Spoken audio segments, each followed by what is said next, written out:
안녕하십니까. 파워브리핑 시간입니다. 오늘은 오마이 겟니치가 쓴 코로나 이후의 세계 조류 2020부터 21까지를 요약 정리하겠습니다.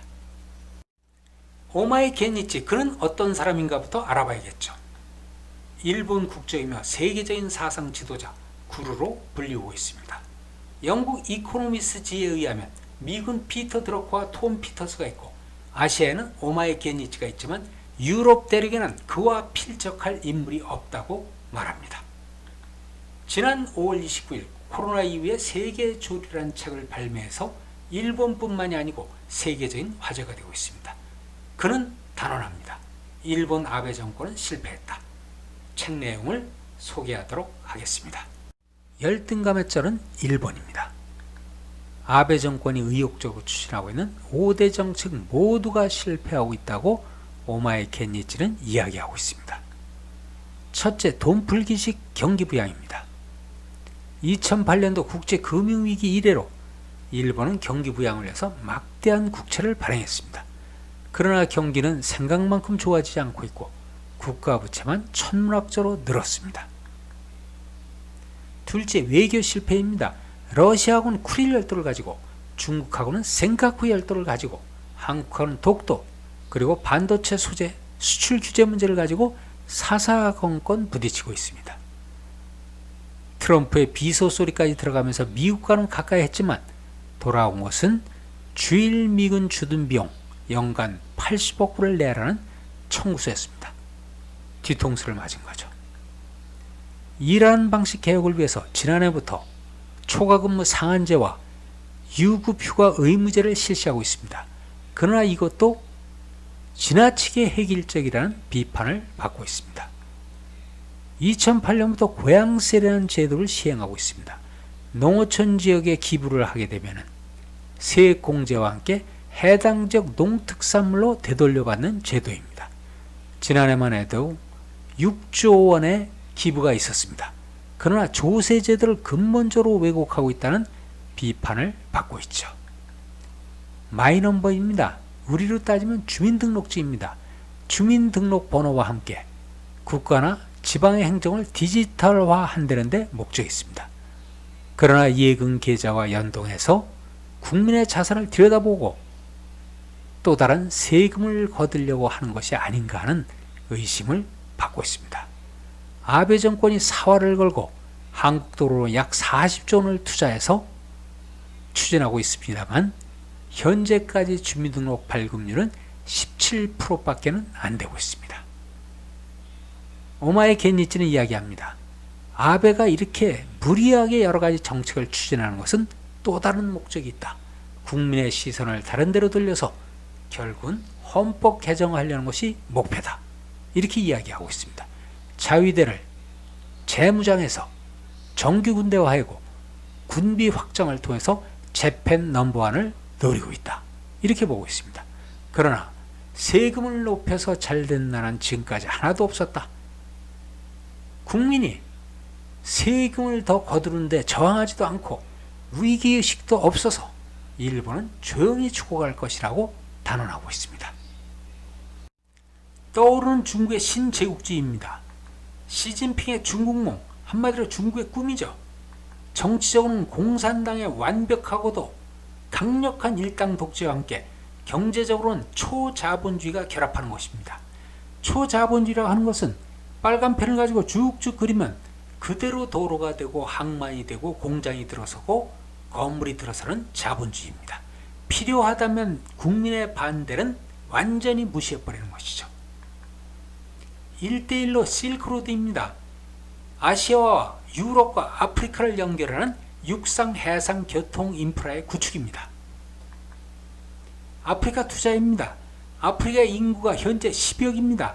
향후 가장 유망한 시장이라고 보았기 때문에 중국은 400억 불을 그동안 투자를 했습니다.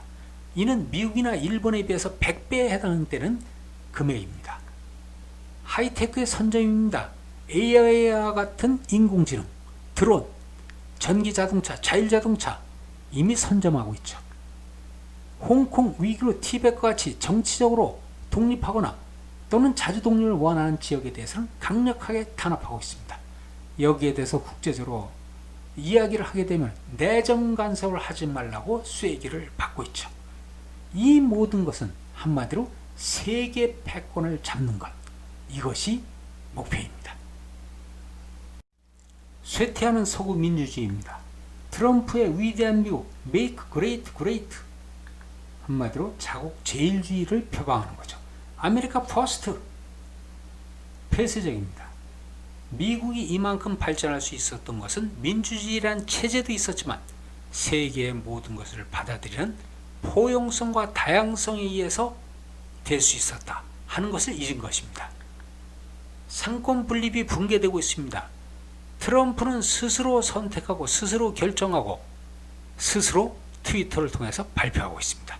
자기 마음에 안 드는 사람, 자기 말을 안 듣는 사람 모조리 해고죠. 찬성하는 사람만 같이 일하고 있습니다. 대중무역 분쟁입니다. 중국과 끊임없이 싸우고 있죠. 그러나 아이폰과 같은 그런 하이테크 제품의 모든 부품을 중국에서 생산해서 들여오고 있다는 것을 잊고 있습니다. 국제분업을 모르는 거죠. 반이민 정책입니다. 멕시코와 사이에 담을 쌌습니다. 이슬람 교도들은 무조건 테러리스트로 몰고 있습니다.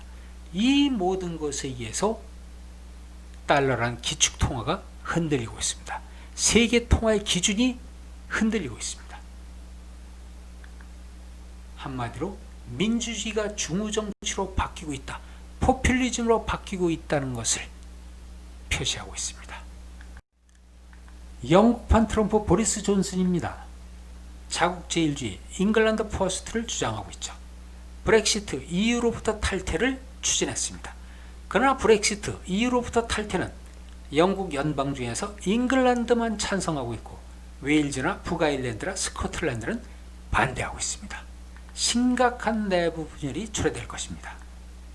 반이민 정책, 특히 동유럽으로부터의 이민을 강력하게 반대하고 있죠.